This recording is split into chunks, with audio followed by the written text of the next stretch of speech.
All right, it's time to take a look at another 2025 college football schedule. And today, the Miami Hurricanes. That's right. Shout out to Kelly over on the Patreon page. He wanted to see a early look at Miami's football schedule for 2025 and get some of my thoughts on it. So, Kelly, thank you for being a member over on the Patreon page. I really appreciate that. If y'all want to sign up on the Patreon and let me know what team you want me to do, the link is in the description of the video. Just click that Patreon link, get yourself signed up. You'll be glad you did. We have a really good time with the Patreon page. All right, we're going to take a look at Miami. And while this isn't a trolling video, this is more of just a straight talk video here. It's impossible, at least for me, to talk about Miami and the ACC and their football schedule without mentioning that this will be the 22nd year now that they've been in the ACC and have still yet to win it.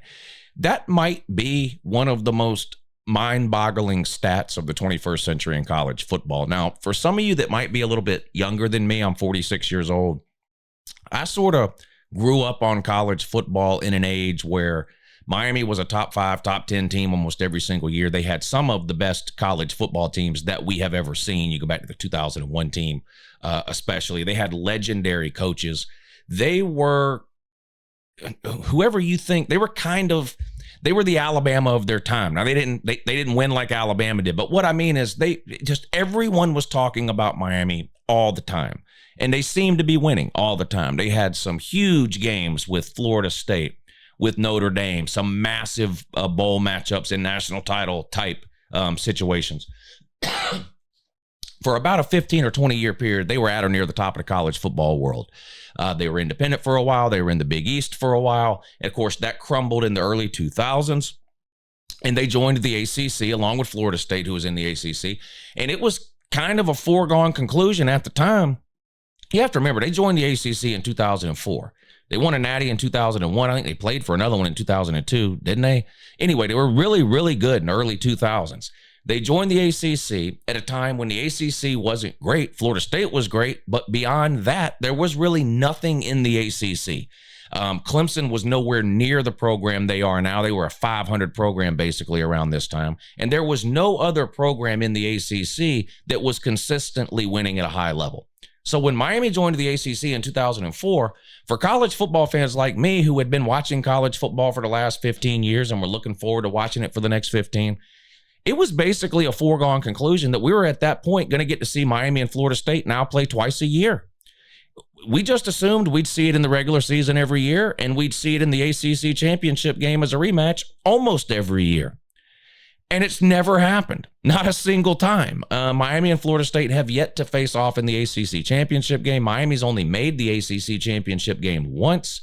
That was in 2017, I believe, and they got blown out by Clemson, a really good Clemson team, but still they got beat. That's still the only time they've ever even made the ACC championship game. So it's just mind-boggling to know where Miami was at when they entered the ACC, and then to flash forward 21, 22 years, whatever it is now, 22 seasons, I guess, and have to try to rationalize why it is they've yet to win the ACC a single time. They were very close last year, kind of blew it at the end of the season, most notably that loss against Syracuse, but even the loss a couple of weeks earlier against Georgia Tech. They just completely blew it. They were basically a shoe-in to make the playoff heading into the last week of the regular season and couldn't get the job done on the road at Syracuse. Not only did that knock them out of the ACC championship game, it knocked them out of the playoffs altogether. So while Miami had one of the best seasons last year that they've had in a while, and I think had one of the best teams that they've had in quite some time, definitely one of the best offenses they've ever had or have had in a long, long time, the season almost feels like a disappointment when you look back on it because of the expectations that had developed by week 7, 8, 9, 10, where it looked like Miami was headed to an ACC title in a surefire playoff berth. And all that kind of evaporated over the last couple of weeks of the season. Now, Cam Ward is gone at quarterback. They've brought Carson Beck in through the transfer portal, and they've got some massive work to do on the defensive side of the ball. As good as they were offensively last year, they were equally as bad, if not worse, on defense. It was one of the worst Miami defenses I've ever seen. There was times I watched Miami play, and I couldn't believe what I was seeing from a Miami team. I know they haven't been dominant over the last 20 years, but to see a Miami defense, again, somebody my age that grew up in the late 80s, 90s, early 2000s, watching some of these all-time great Miami teams, you couldn't do anything but shake your head at some of the things that were happening defensively last year for Miami. So they've clearly got to get a lot better on that side of the ball. Forget making the playoffs. If they want to win a national title, they are a universe away from that defensively. Now, offensively last year, they had enough to compete in almost every game they played. And in fact, they did compete in every single game they played. Defense let them down. They came up short a couple of times and missed out on making the playoffs. They'll look to correct that this year. Let's see if they can do it. Here's a look at Miami's schedule for 2025. They start off with a tough one. They do get them at home, though. Notre Dame fresh off a playoff appearance. In fact, they won a couple of playoff games, made it all the way to the national title game before, of course, losing to Ohio State in the championship. But they'll be talented. Again, another new quarterback. They've been using the portal the last couple of years, so they've had some one-and-done QB-type situations there. But Jeremiah Love returns at running back. They'll have really good lines of scrimmage. Almost all of their wide receivers are back. And I think their wide receivers are a little bit underappreciated, because Riley Leonard's just not your typical like pocket passer who's going to stand back there and spread the ball around, right? Those wide receivers are pretty good. If they get the right quarterback in there, I think those wide receivers can shine, help alleviate some of the pressure off Jeremiah Love in that run game. But Notre Dame's going to be a tough out for anybody they play again this year. Marcus Freeman, one of the best young coaches in all of college football, proved that last year. Got to stop shitting on his own foot, though. Losing to Northern Illinois, losing to Marshall at home a couple of years ago, losing to Stanford at home. These are all games Notre Dame lost at home under Marcus Freeman where they were 20-point favorites or more. Got to stop doing that. But obviously a really good season for Notre Dame. This will be a tough game right out of the gate here for Miami. Then you play a couple of lower classification schools, Bethune-Cookman at home and South Florida at home. Miami will be a massive favorite in both of those. And then the huge in-state rivalry game. Now, Miami absolutely destroyed Florida last year. Beat the soul out of them in the swamp in Gainesville. This game is in Miami, so a home game for Miami here.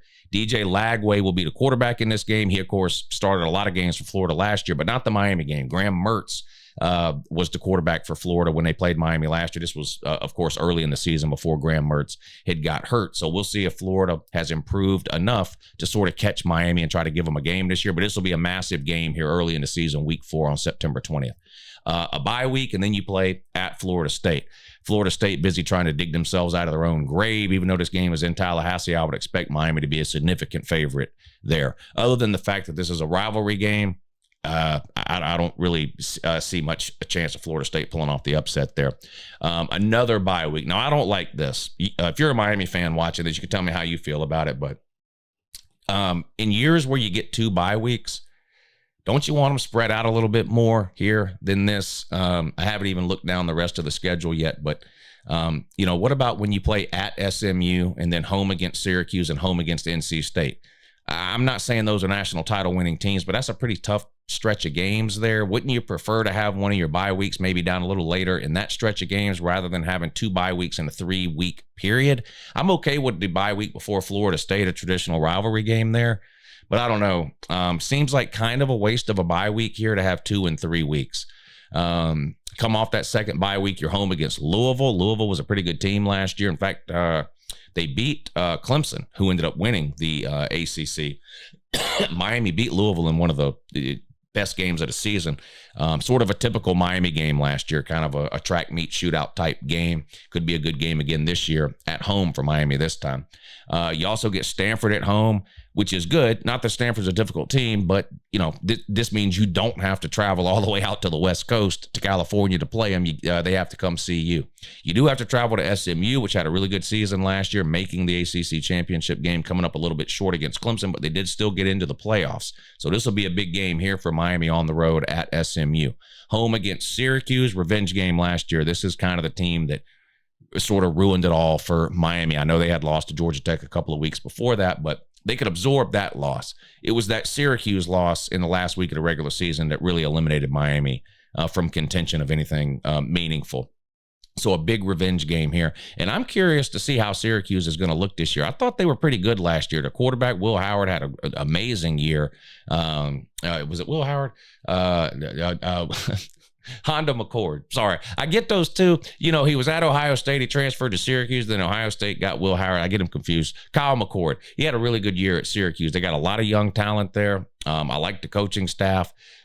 Difficult back-to-backs here on the road at SMU and then home against Syracuse. NC State, I'm kind of done with them. It seems like every couple of years we're force-fed this narrative in the offseason that this is the year NC State finally wins more than 8 games and competes to win the SEC, and it just never happens. I don't expect it to happen this year either. Miami at home should be a significant favorite over NC State. On the road at Virginia Tech, a disappointing team last year after getting hyped up for no reason in the offseason, other than having to play there, which can be a difficult place to play.